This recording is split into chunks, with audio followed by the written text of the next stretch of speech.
How was it for you and your approach? Like, how did you feel about the Brunson? Even though you had that good experience when you came in, what was the deciding factor in keeping you there? One, it was home. One, it was home, and I always felt like we need a league. Because I grew up on N1. So that's what We grew up on about to say, like, absolutely. If you want to know why I'm so invested in street ball, is because I ain't one. Like, I pretty much emulated everything they've done. Right.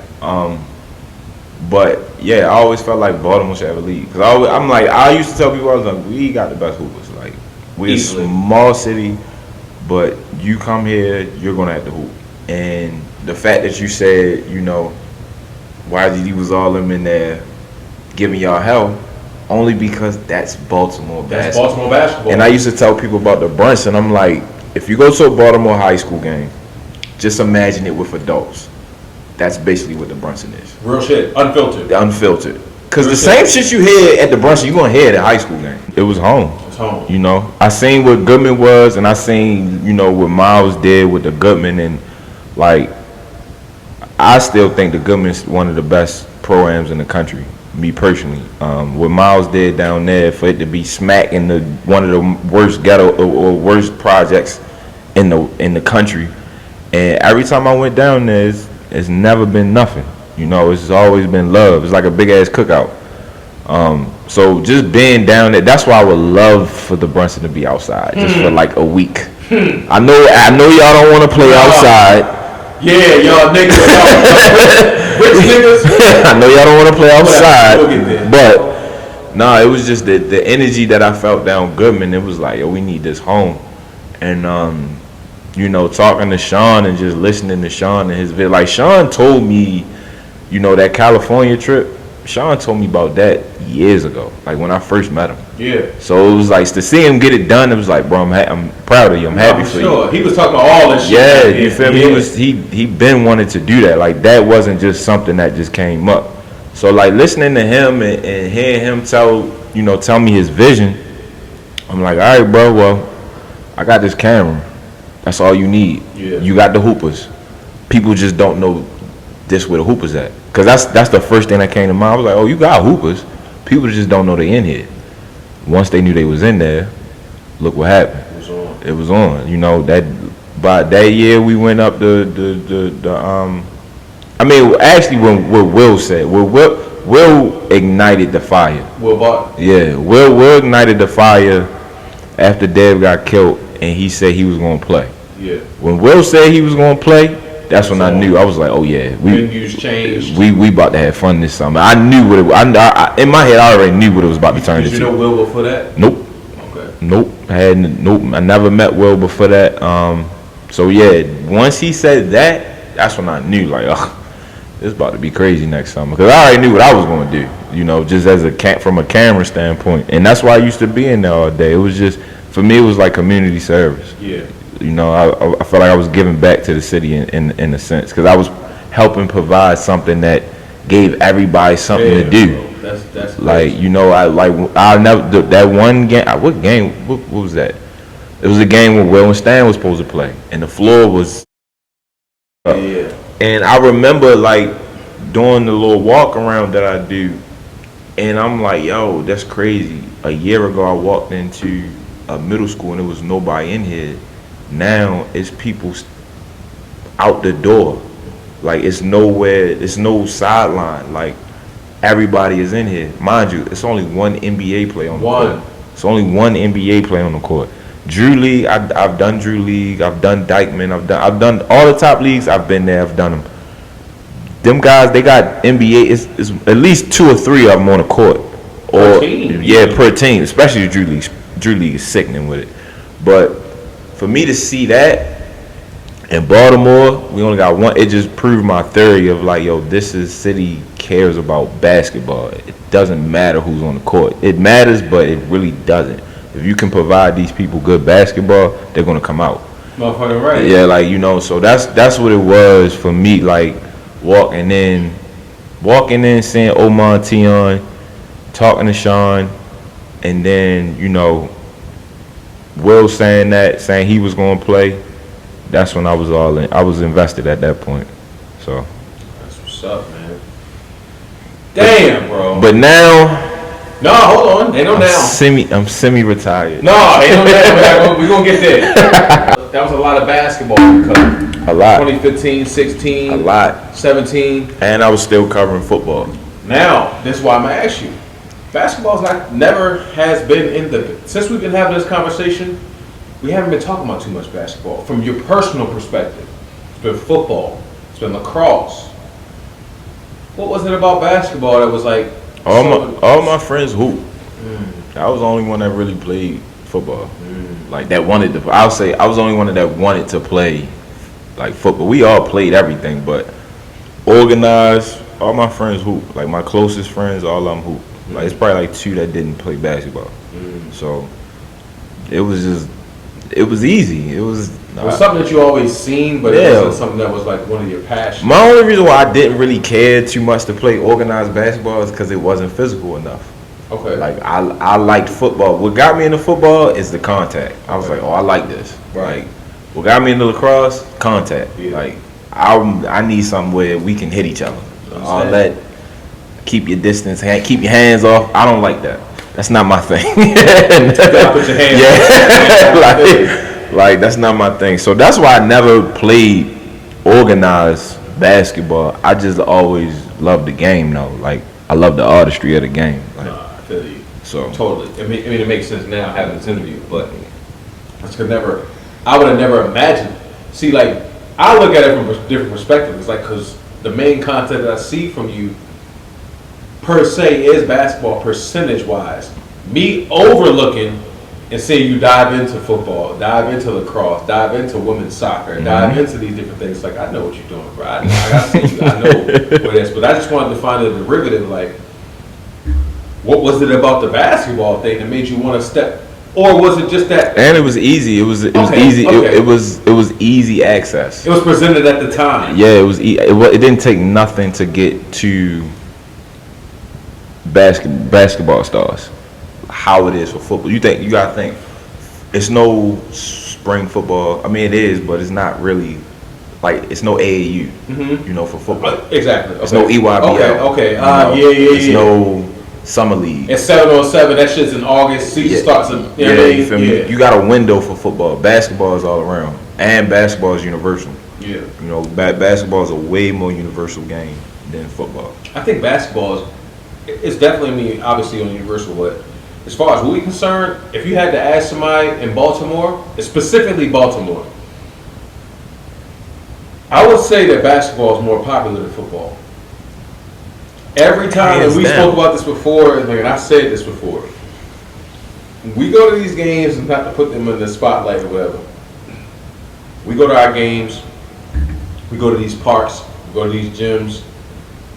9 times out of 10, one of the big dope boys, one of the big street niggas, one of the realest niggas is at the game, watching the game front row because they love the game. Because they love the game. They love the game. This city, shout out my man Reggie too. Reggie, he's shooting for the Spurs. He did. Oh my God, he's really good. Yeah, he's really good. He put out a project and it was called The City That Hoops. Like that explains it all. Like this city loves basketball. Loves it.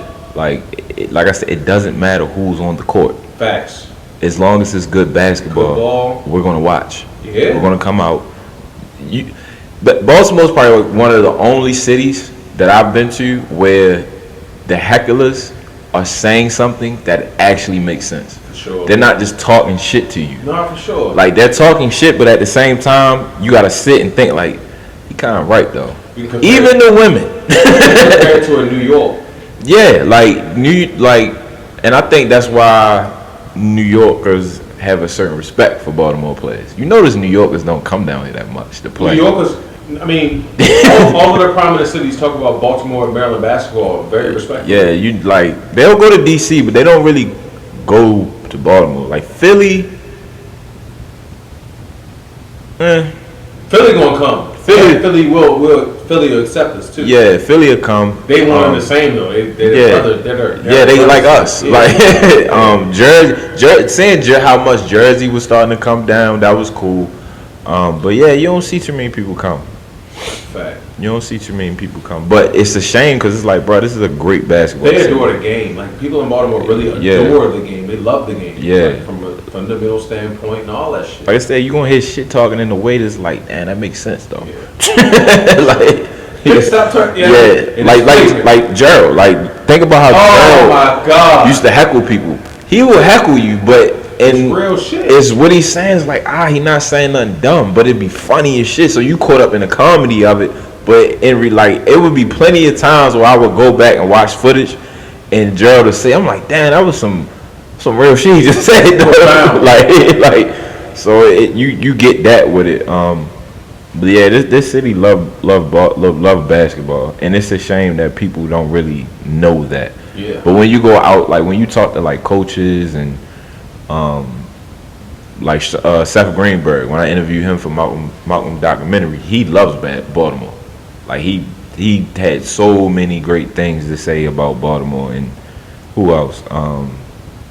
I've met plenty of coaches that they'll tell you quick, like, I love Baltimore players. Right. So if you in it, then you know. But outside of the space, people don't really know how deep basketball goes here. Okay.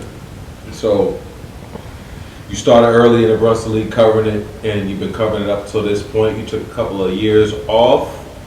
Who are some of your favorite players in the Brunson League? Will, Kill, Omar, Terry, Brunson, right? We only talking Brunson, right? Yeah, Brunson League. Definitely gotta throw you in there. You got you got one of my favorite moments. Yes, sir. Who else? I feel like I'm missing people. Stan. And the people I'm naming is people that's been in the league since I've been around. It's not like people that pop in and out. Who else? Yeah, those are the main ones. Those are definitely the main ones that like come to mind. That I've built my name on. I'll admit it. Yeah, them guys helped me build my name as far as fan I go. I wouldn't say that. I mean, they did. I would say I would say that they definitely played a part, but I would say that we gotta stop doing that. As far as media people, you gotta think some of these moments and these situations.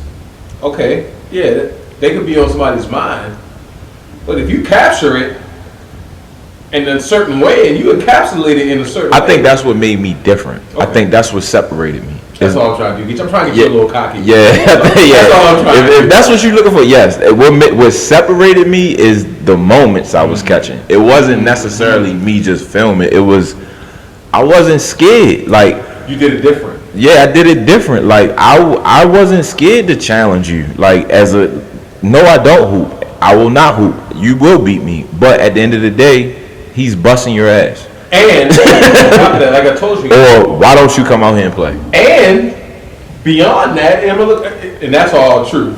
Right? He was definitely telling niggas, like, bro, you doing this and you doing that, you going everywhere else.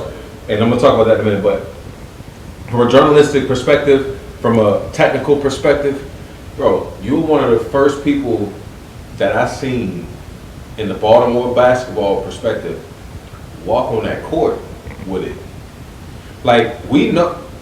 I mean, we can look at it because we know, like, from a perspective that we're looking at it, but like the generic fan, man, you get the camera angle from the bleachers or from this person, from that perspective. When you get a nigga that's walking around, bro, that changed the game. Mm-hmm. Ain't nobody around here start doing that till you start doing that. You feel what I'm saying? Like, and that's because you understand the journalistic perspective and the angles or whatever. You might not have the money shot, but the intimacy is what takes it there. It's what took it to the next level. Yeah, that's what took it there. And I always talk about, like, even that one weekend when I was out there and I was walking around my phone, people were able to accept that because of what you did and how you set the concrete foundation for that. No, that's facts.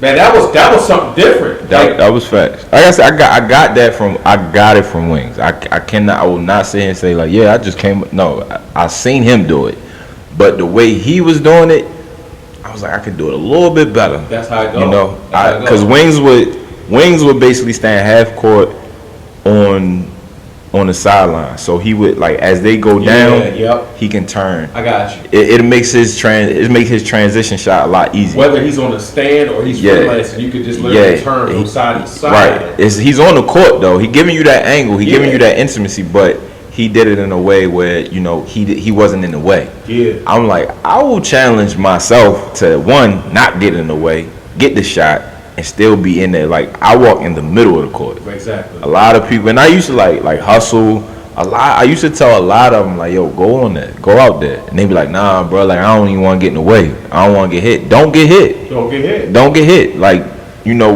get so in tune with the game that you are a part of the game." I think, and I've started realizing too, like y'all look at me as a part of the game now.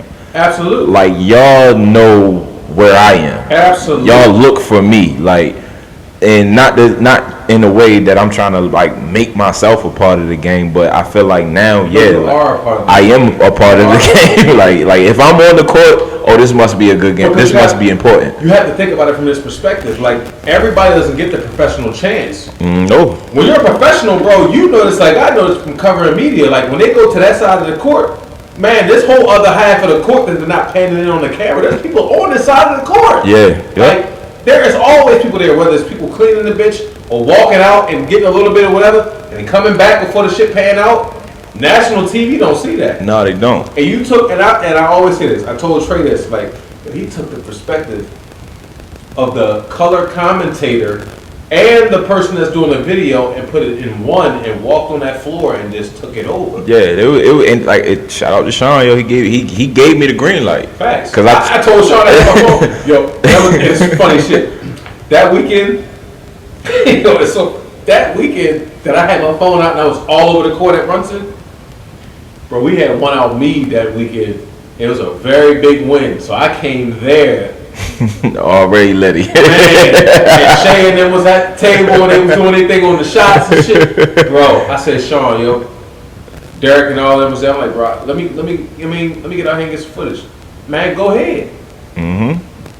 Because that's the type of person he is. That's the type of person he is with respect. So, man, to hear all of this shit now, it's like it's so crazy, man. Like it's crazy as shit to hear this because I know it. I'm about to get into it now, but I know this is not your primary.